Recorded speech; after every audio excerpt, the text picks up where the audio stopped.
Hi, this is Noah from screenprintexchange.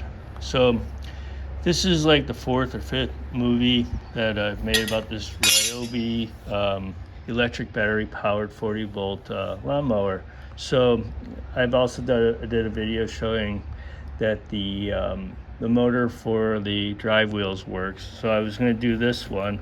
I did a pre-test before I did all this, and I believe this motor is shunted. It's no good. I tested it. It just kind of smoked when I turned it on. It did move, but yeah, I use this tray, Makita tray. Well, it's not Makita. Somebody made it as a nice on-off switch and like a car fuse. So yeah, when I tested it, this did smoke a little bit, and it also blew this fuse.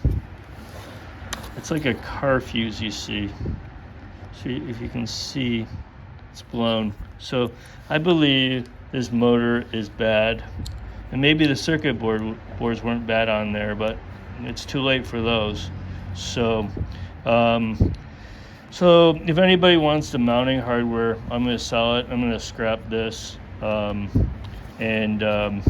yeah, you can buy these on Amazon or Craigslist, not Craigslist, Amazon or eBay, and for DeWalt, Milwaukee, Makita, Ryobi, and they're nice because if you have little projects, you can use it. You can use this as your battery as a power supply, and you can also test out DC motors.